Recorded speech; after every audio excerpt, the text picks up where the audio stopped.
أعوذ بالله من الشيطان الرجيم بسم الله الرحمن الرحيم الحمد لله رب العالمين بارئ الخلائق أجمعين والصلاة والسلام على أشرف الأنبياء والمرسلين سيدنا ونبينا وحبيب قلوبنا وطبيب نفوسنا وشفيع ذنوبنا أبي القاسم محمد اللهم صل على محمد وآل محمد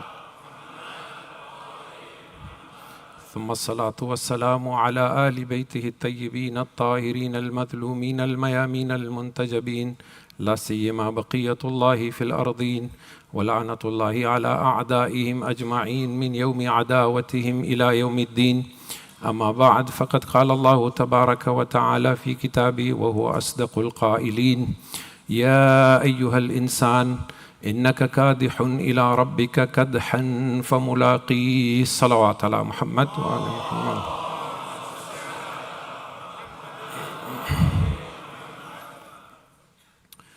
On this first night of Muharram al-Haram, 1447, as we begin the year with offering our condolences to the Prophet and the Ahlul Bayt on the martyrdom of Aba Abdullah al-Hussein alayhi salam, we thank Allah subhanahu wa ta'ala for once again giving us this opportunity to witness the days of Azaa.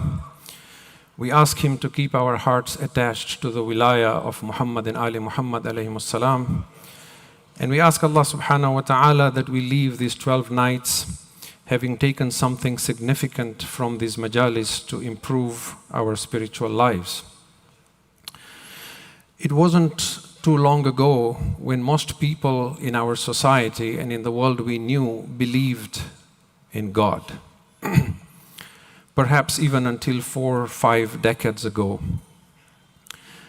Many of these people may have belonged to various religions and traditions, and their understanding of God may have been skewed, but they nonetheless professed belief in God. Something changed in human societies that we have come to an era of widespread godlessness and the society that we live in. At first, it was fashionable to subscribe to science and say, I believe in science and not religion. And we heard people saying things like, I'm spiritual, but I'm not religious. Or I believe in God, but I don't follow any organized religion. And then it became uncool and a taboo to mention God, religion, faith. And many of you will attest to this fact, that if you mention Allah, Islam, religion, God at work or at university, everyone looks at you funny. And for us as Muslims, we witness with fear and dismay at what our children are subjected to on a daily basis. It is both frightening and sad. Consider, for example, a young couple in our society today. They decide to start a family. Allah blesses them with a child. They give this child a beautiful Ahlul Bayti name, Muhammad, Ali, Fatima, Hassan, Hussein. They bring them to the mosque. They teach them to memorize surahs of Quran. They go to madrasa. They come for azaa. And it's beautiful to see this from a young age. They are reciting Quran, observing hijab, Ya Hussein, Ya Hussein. And there is so much hope and promise in these children. And the parents beam with pride that my child will one day grow up to be a Husseini, will grow up to be of service to Islam, will grow up to do something meaningful for God and His creation. And then they start school. And we have very few options. Many of them go to public school. By the time they're 7, 8 years old, they know every swear word in the dictionary. By the time they attain puberty, they start pressuring us for a device. And we give them cell phones, tablets, without any parental control, without any filter. The excuse is we are busy, we don't know how to set up these controls, or my child will simply not agree for me to put any filters. And we have no idea what they're doing 8, 10, 12 hours a day. Your son simply tells you, Mom, Dad, I'm staying back after school with my friends. We're playing basketball. We're doing this, we're doing that. Comes back late evening. We have no idea what are they doing, who are they hanging out with, who their friends are, what values are being passed on to them. What we do is we simply bury our heads in the sand, and we'd rather not know what's going on outside the home. We then just pray and hope, with fingers crossed, that somehow they will navigate life and make it through and remain with this religion. And for some, they're just happy that their children are still attached to this culture. So we force them to go to madrasa, we force them to come to the mosque for as long as we can. By the time they finish high school and they're going to university, and at that point they're no longer going to madrasa, we now have a child who's a very different person from whom we were aspiring to see when they were little. In fact, many of us know this, even though we may not acknowledge it. They're leading a double life at that point.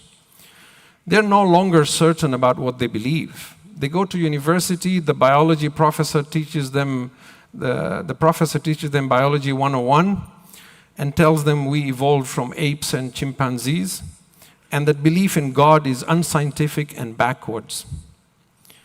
The professor, of course, is attacking religion based on his understanding, oftentimes a biblical understanding of an anthropomorphic God on which he or she was raised. So when they were young, they were bred with this idea that God is a man sitting up in the heavens on a throne with a big white beard. A woman was created from the ribs of man. God, waliyadu billah, physically impregnated a woman and gave birth to a son, the begotten Son of God. And then God created the world in 6 days and rested on the seventh day. Someone had to be crucified to die for the sins of humanity. 3 is 1 and 1 is 3. And so a lot of atheists initially we rose from Western societies. And when they found that the religion they were raised on did not make sense to them, they took a cursory glance at what else was on offer at the other religions and said, nah, this is all the same stuff. And so they threw the baby out with the bathwater. If they had taken Tawheed from the Ahlul Bayt alayhimus salam, the story would have been different. And I don't say Quran or the Prophet sallallahu alaihi wasallam, I say Ahlul Bayt alayhimus salam. Why? Because even in Islam, when you look at the Salafi understanding of God, and to some degree even the non-Salafi understanding, you will find evidence for an anthropomorphic God, a physical God, whom you meet on the Day of Judgment walking in the garden of Jannah. But if they would have read Nahjul Balagha with the Quran, if they would have read Al-Kafi, if they would have read Uyun Akhbarul Rada, their understanding of Tawheed would have been something else. And so many began saying, I'm an agnostic. The church eats up people's money. I have never quite understood what it means to be an agnostic. You know, this idea of sitting on a fence and saying, I don't know whether there is a God or there is no God, so I'm not going to make any decision. Essentially, if you say I'm an agnostic, what you're saying is, oh God, if there is a God, save my soul if I have a soul, which doesn't make any sense to me at least. And so religion became a private affair. It got separated from society, from the state, from the government, and it became something you practice in private. You go to the church on Sunday, you go to the mosque on Friday, you come for Azaa in Muharram, you come in Ramadan, that's when you wear hijab, that's when you put on a cap, that's when you read Quran, that's when you do matam. Once you exit the doors, it's a different life altogether. Back to the child that we were discussing, that we named with an Ahlul Bayti name, that we raised with so much hope, that then went to school and university. As they traverse these anti-religious sentiments at university and at work, this idea is hammered in them repeatedly again and again that religion is for the weak.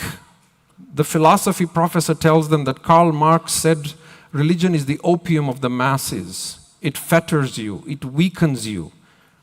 And you live only once, so make the most of life while you can.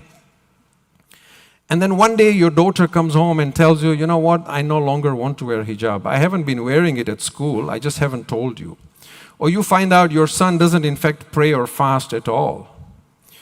Or there is a bigger problem. You find out your child is grown up and they want to marry outside religion. Or God forbid now they're doing something harmful, substance abuse, for example. And then we go running to Maulana. Maulana, I'm in trouble. Can you speak to my teenager? Maulana speaks to the teenager and finds out the problem is even bigger. The problem is not they don't want to pray or fast. The problem is they're not even sure if God exists. Right? So it is both frightening and sad to raise a child in this era. We truly live in a Dajjali era of godlessness.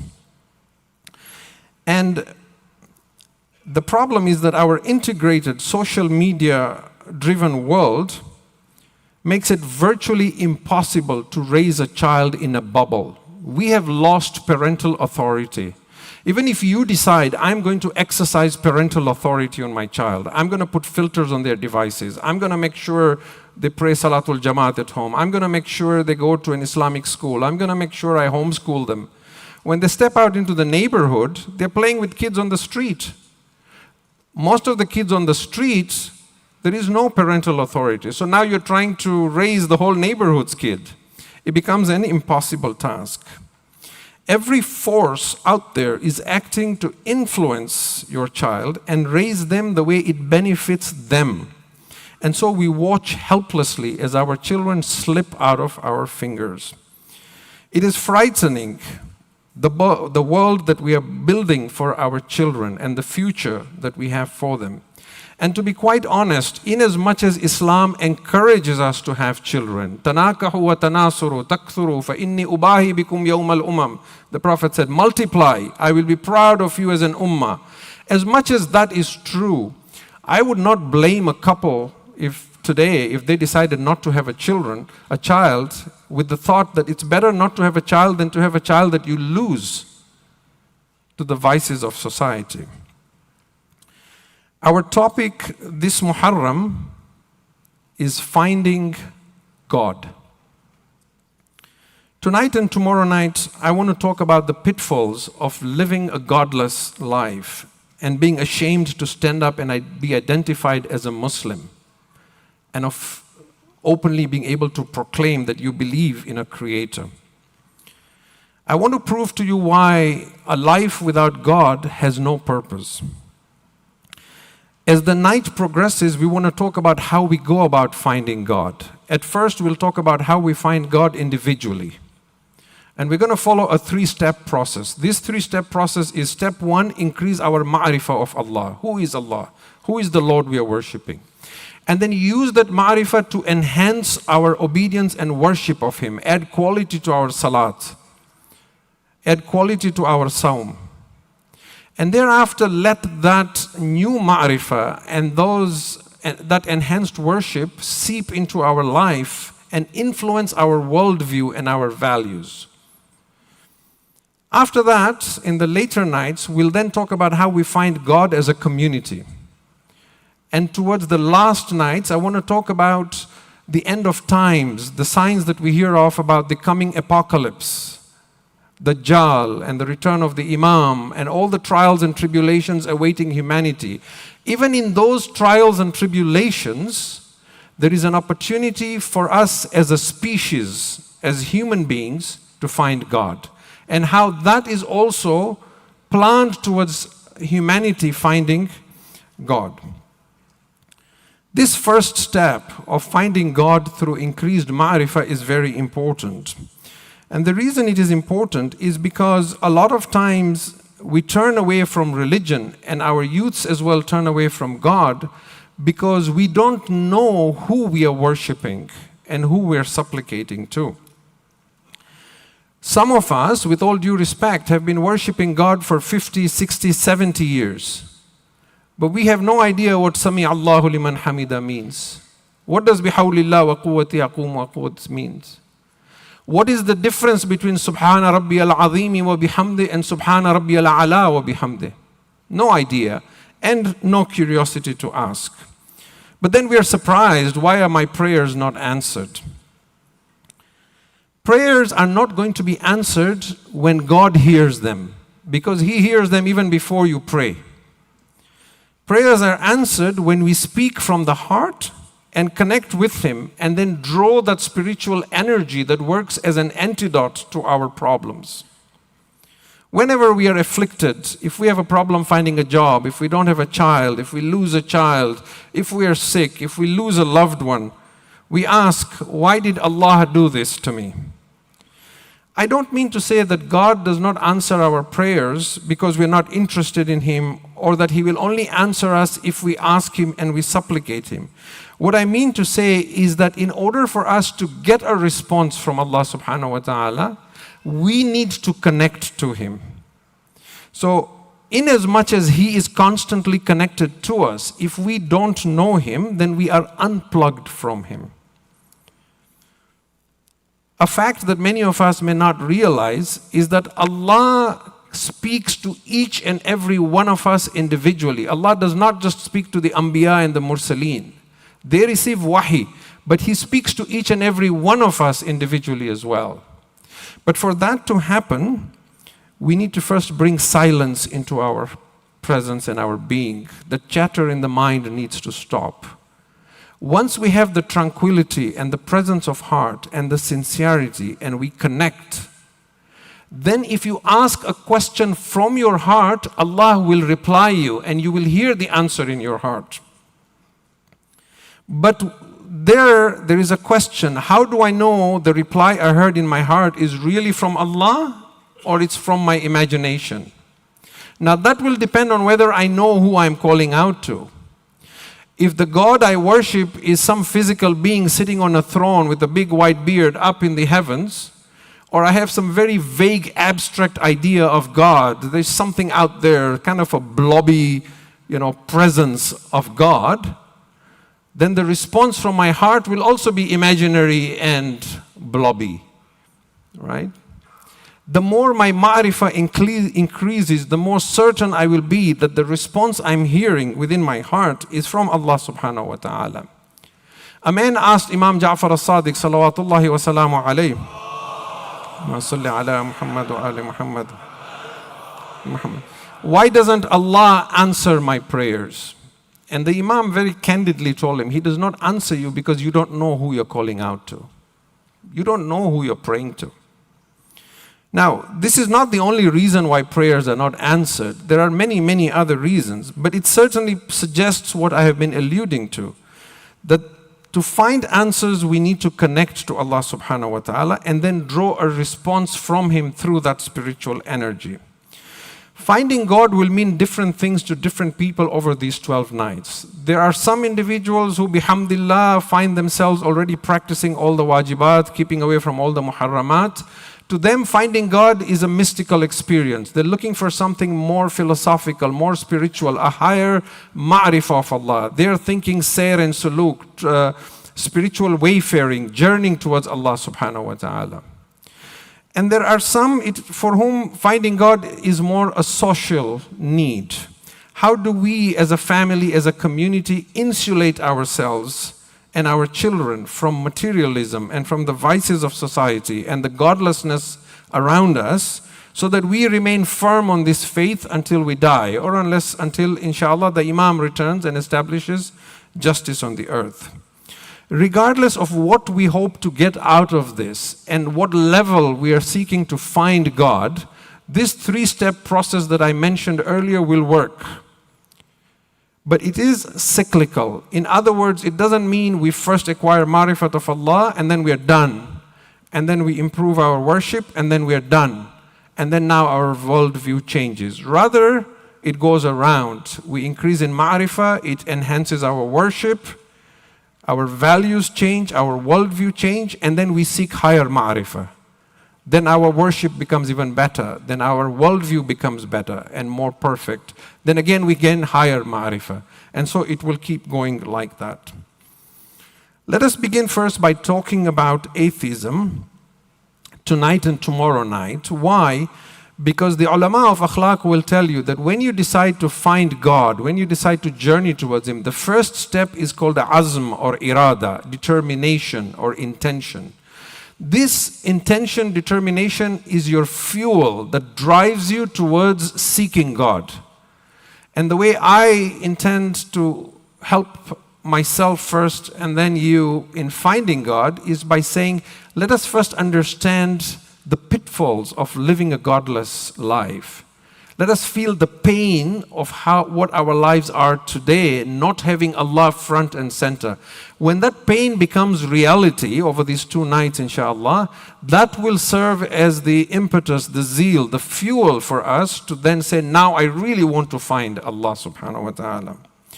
Otherwise, we'll simply spend the 12 nights with me reciting Quran and Hadith, and we have performed the rituals of Muharram, 12 nights, Ashara, and we will leave without experiencing any change.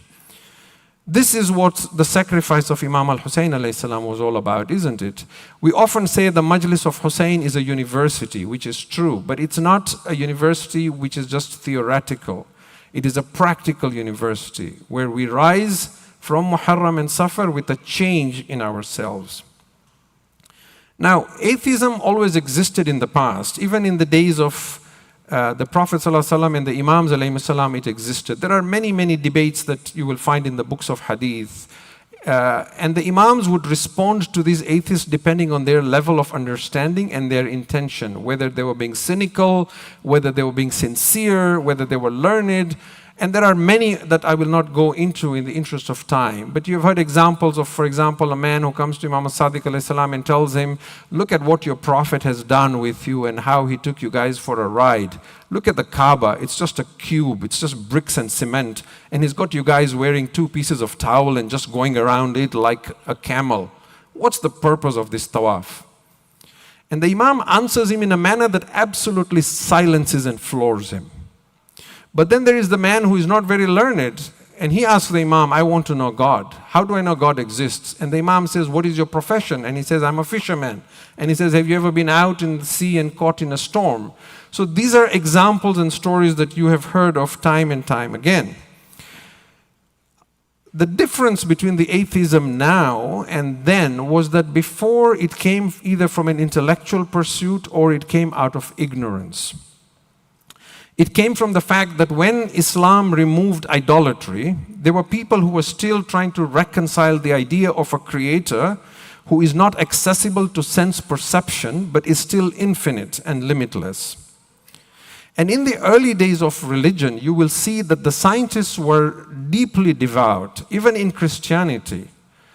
Individuals like Isaac Newton, Sir Isaac Newton and Robert Boyle were devout Christians. Al-Khawarizmi, the father of algebra, Ibn al-Haythami, the father of optics, Ibn Sina, Ibn Khaldun, these were deeply religious people. And their motivation to study science and nature was a way to find God. Today, atheism is a different story. Science is often used to disprove religion, to disprove the existence of God. And sadly, even until the 70s and 80s, there were religious scholars who were trying to justify religion to appease science. We have, for example, a very famous tafsir of Quran that is called Tafsir al-Manar, that was written by Muhammad Abdu and his student Rashid Rida.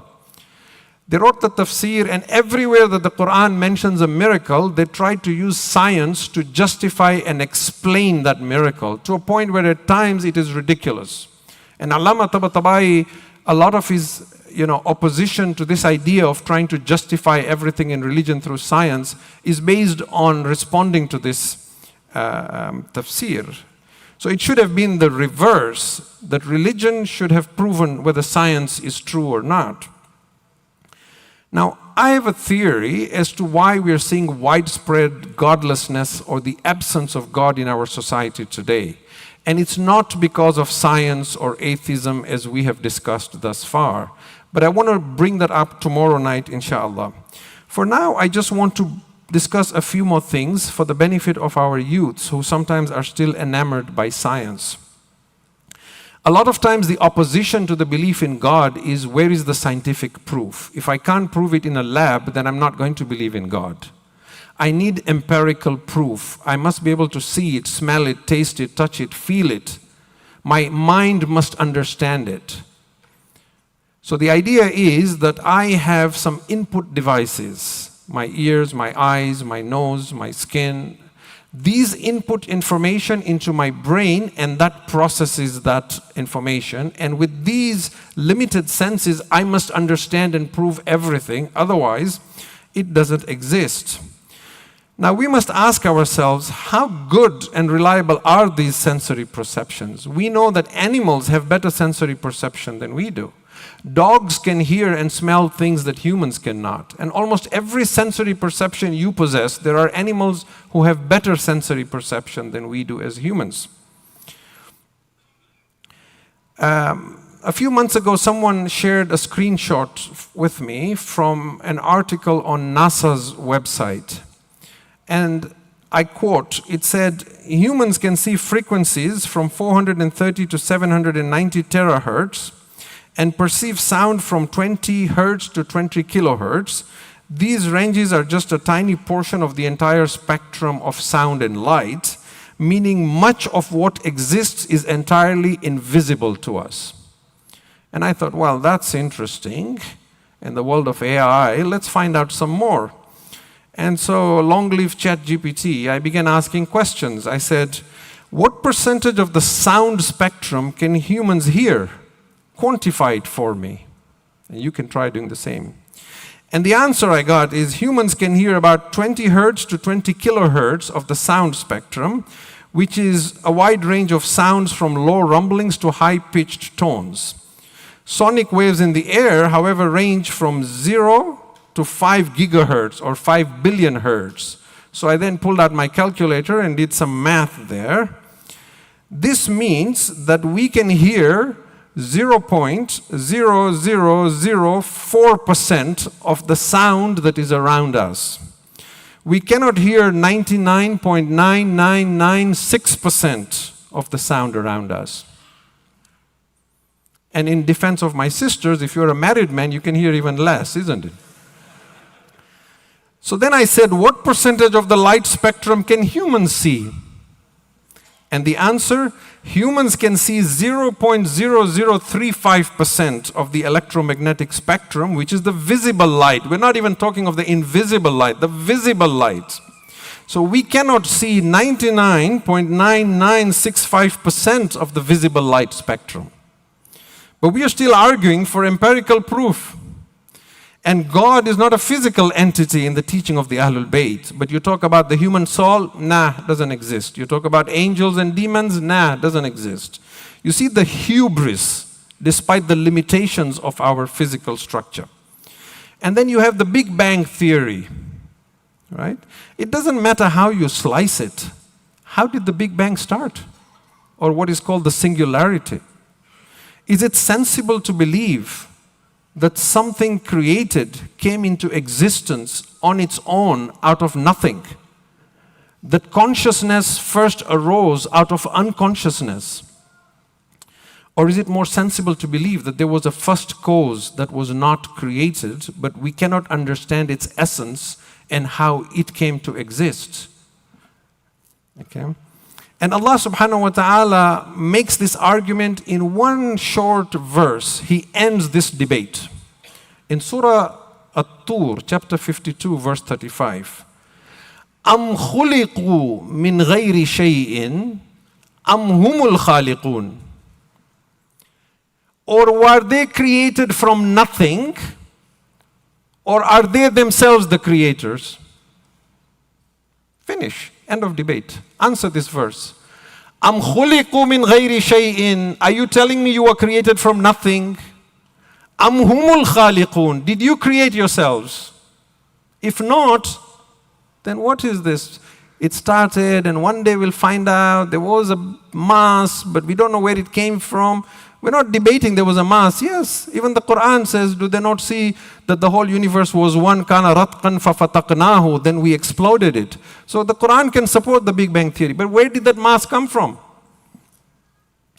So you see, science tries to explain how everything works, but that's not necessarily how it works. It's simply our best guess based on broad ideas like evolution and empirical observation and necessity is the mother of invention.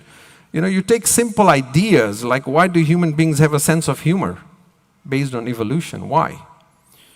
If necessity is the mother of invention. How does the human brain work? Why do we yawn? Why is it contagious? Why do we dream? Does science have an explanation? Sure, of course it does. But they're not sure. They keep improving on it, and there is not one theory, there's multiple theories, right? And then there is even broader ideas to this. If evolution drives every urge in us, and we know we are mortals and there is no life after death, why do humans crave immortality? It's unnatural to crave immortality, right? Why does an atheist have to be moral? I'm not saying atheists are not moral, but if there is no God and there is no accountability for your actions and there is no hereafter, why do you have to be moral? Right? Why go sacrifice your life if you're not going to exist after that? So what if after I give my life, you're going to build a statue for me, the unknown soldier, and you're going to name a highway after me, I'm gone, I don't even know I exist, right? What's the point of me doing anything sacrificial if there is no life after death? So, how much of what we explain as science is truly scientific, and how much of it is conjecture and belief? And because we're not scientists and astrophysicists, a lot of time we're intimidated to ask these questions.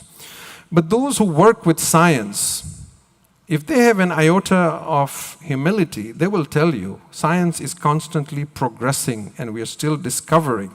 And I'm not saying this, the scientists themselves are saying it. Karl Popper was one of the leading philosophers of science in the 20th century. And he pushed for this concept of falsibility that said, a scientific theory cannot be definitively proven true through observation or experiment, but it can be shown to be false. So what he was arguing and what he believed is that every scientific theory must be structured in such a way that we can test it and prove it false so as to separate truth from falsehood, science from pseudoscience. His whole idea, which is widely popular amongst the scientists, is that we don't know anything for certain. Everything we believe is our best guess and conjecture. The only thing we can do is constantly prove things not to be true in order to come closer to truth, but we're never going to get to it. Because you can never attain certainty, you can only conjecture. This is what leading philosophers and science believe, right? You see, the universe is not compelled to conform to human logic. Just because we have observed and we have deduced and we have concluded a science principle does not mean the universe must now change and adapt to agree with Newton and Einstein and Hawking. Any scientist, as I said, will tell you that what we believe to be true is only to the best guess of our present knowledge. And everything is open to being challenged and rediscovered. And so there is a very high probability that what we believe about the world and the universe may be completely wrong and different from how things really work. From dark matter to black holes to relativity to space-time to astrophysics and even matters of the past, all these new discoveries you hear about dinosaurs and archaeology and past civilizations, a lot of it is not 100% conclusive. The truth of the matter, my dear brothers and sisters, especially those of you who are young, those of you who are in university, is that we have thousands of jigsaw puzzles, and each puzzle has hundreds of thousands of pieces, and they're all mixed up. And we're putting 2 pieces here together, 2 pieces there together, 2 pieces there together, and saying, aha, this is how it works. Aha, this is the truth. Right? It's like the story of Rumi and the elephant in the dark room.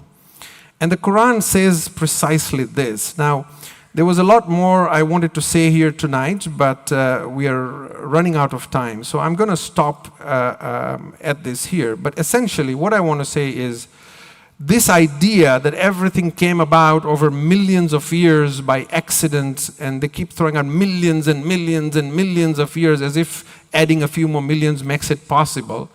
That's like me saying, if I go to a soccer field and I put lots and lots of planks of wood and I put lots of cans of paint and I put lots of boxes of nails, over millions and millions of years, these pieces of wood might just fly around with a hurricane or tornado and stand up, and the nails will go into the right place and it'll become a house with a window and a door, and the paint will splash on it, and millions and millions of years, and you'll have a house. What's the probability of that? The human body and the universe is far more complex than even that ever happening. You see? Allah wired us to seek Him. Even the atheist asking, where is God? Prove to me God. That is the fitrah that Allah put in him to find his creator. You see? If today you created a robot and you programmed it with some self-consciousness, and the robot had existential questions, who am I? Why am I? What is my purpose? Why do I exist? What is the robot going to do? Is he going to go speak to other robots and say, how did I come into existence? And they'll tell him, oh, you were just created from some leftover car exhaust pipes and some flute bones and, millions and millions of years, some metal minerals washed ashore from the ocean, and then with the sun's heat, it melted and got together, and then somehow you learned how to walk and you became rust-proof. Is that where the robot is going to go? No, he's going to go look for you. You are my creator. You tell me why I exist. So Allah subhanahu wa ta'ala programmed us to look for Him. And so, in summary, if we listen to our fitrah, denial of God is impossible. We are wired for Him. We just make excuses to deny Him. And you will see people who don't say Allah and Khuda and Rahman, they use other terms. Science, nature, Mother Nature, fate, destiny, coincidence, serendipity, Santa, groundhog, Cupid, old man winter, anything but God. The heart is yearning for God, but the egos won't allow it. You see? So, as I said, I've run out of time, so I'm going to have to stop here for tonight, and then inshallah we continue tomorrow. والحمد لله رب العالمين وصلى الله على سيدنا محمد وعلى آل بيته الطيبين الطاهرين اللهم صل على محمد وآل محمد صلى الله وسلم عليك يا أبا عبد الله روحي وأرواح العالمين لك الفداء يا ليتنا كنا معكم سيدي فنفوز فوزا عظيما. The days of Aza are with us once again. And while we condole the Prophet ﷺ and the Ahlul Bayt ﷺ, above all we condole and offer our condolences to the mother of Imam al-Hussein ﷺ. For she is the one who keeps this alive for us. She is the one whom the Prophet promised Allah will create a nation that will cry for your Hussein. She is the one who said, I will not enter paradise without these individuals. She is the one who collects our tears. We are the only community on this planet who begin the new year by crying. When people laugh on their new year, nobody asks why you're laughing. But when people cry, they say, why are you crying? And yet it is the most natural thing. When a baby is born, the first thing it does is cry. And just like the month of Ramadan has its own atmosphere, when it starts, you feel this presence of the month. The days of Aza has its own presence. You cry for Hussein every Thursday night. But from tonight, when the moon is shone of Muharram, the atmosphere is different. It is as if the whole universe is now crying, Hussein, Hussein, Hussein, Hussein. It is a miracle, a miracle. I was at the Masumin Center 2 nights ago. We were putting up black cloths and banners in the mosque, and one of the brothers said to me, he said, you know, I don't feel like I'm setting up the mosque for a historic event. I feel like I'm setting it up for something that is alive, something that is going to happen. And it's just banners, it's just words. It's not pictures, it's not videos, it's not anything that the world does. And yet, you have heard the Masaib of Hussein year after year after year, but it doesn't grow old. You want to hear every little detail. If the Khatib skips a detail, it hurts you. Why did he not say this? You know it, but you want to hear it. This is nothing short of a miracle. And if you see any tragic event in the world, look at a genocide, look at any catastrophe, it stresses you. You say, I don't want to see this anymore. I don't want to hear this anymore. You can't sleep at night. But look at how cathartic the Masaib of Hussein is. It brings peace. It brings tranquility. It gives you a deep pleasure that of all the things I struggle with in life, I have the wilayah of Muhammad and Ali Muhammad. I would never trade my love of Hussein for anything. And this is because you still have the fitrah that is in the universe. We have in hadith the jinn cry for Hussein, the malaika cry for Hussein, the hur al-ain in Jannah cry for Hussein, the fish in the oceans cry for Hussein, the birds in the skies cry for Hussein, the beasts in the wilderness cry for Hussein. We have in one riwayah, I said at the beginning, right, we are offering condolences to Fatima alayhi salam. Why? We have a riwayah that the Prophet ﷺ had several sons that were born to him and they all died in their infancy. One of his sons was called Ibrahim alayhi salam. And the Prophet was very attached to Ibrahim. He died maybe at 4 months or 6 months old. One day when he was holding his Ibrahim and showing love to him, Jibreel came to him. He said, Ya Rasulullah, Allah has decreed that one of the infants in your household will die. Either Ibrahim must die or Hussein must die as an infant.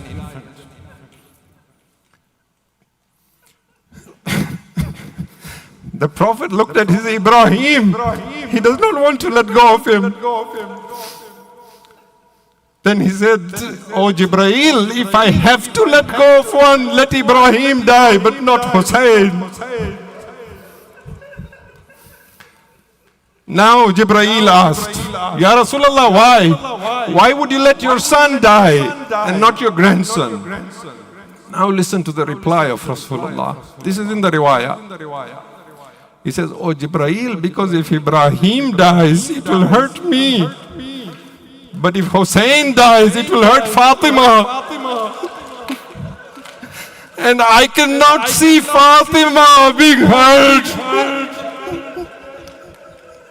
Man aadha faqad aadhani. Ya Rasulullah, come on the day of Ashura and see what they do to your Hussein.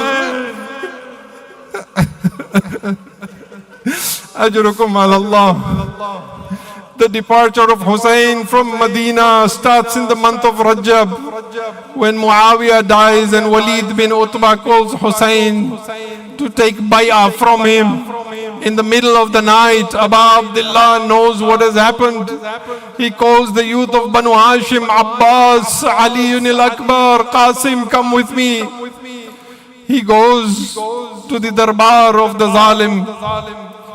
He tells Abbas, stand outside, don't come in unless you hear my voice being raised. Walid bin Utbah tells him, Muawiyah has died, Yazid demands bay'ah from you. Hussein says, ask me during the daytime, don't ask me in the middle of the night. Marwan la'natullah alayhi sitting beside him, he says to Walid, take the bay'ah of Hussein now or behead him, otherwise you will never get the son of Ali again. This enrages Hussein. He says, Anta taqtuluni ibn al-Zarqa, am huwa. Will you kill me, O son of an unchaste woman, or will he kill me? When he raises his voice, the doors fling open. Abbas comes in with a naked sword. Mawla, you called. Where will you be, O Abbas, when Shimr sits on the chest of Hussein? Hussein goes back. He does without Rasulullah. Ya Rasulullah, let me stay in Medina. Rasulullah comes to Hussein. In his vision says to him, "Oh Hussein, go to Iraq. كأني أراك مرمل بدمك." Oh Hussein, I can see you rolling in your own blood on the hot sands of Karbala. You have a maqam with Allah that you will only get through Shahada. Hussein goes to the grave of his mother Fatima. Amma, Hussein will not come again to you. I am leaving Medina forever. When the qafila is ready to leave, a voice is raised, "Oh people, lower your gaze. The daughter of Ali is leaving the house." The men of Banu Hashim form two lines. Aqilat Banu Hashim, al-Masa'ib Zainab steps out. The riwayah says Hussein stood up from his chair for ihtaram. He took hold of the end of Zainab and led her to the mahmil. I have no doubt Aliyun al-Akbar came forward. Qasim must have been holding the reins. Abbas put his knee down for Zainab to get onto the mount. But on the day after Ashura, when Shimr comes with a whip, and he whips the women and says, "Get on these unsettled camels."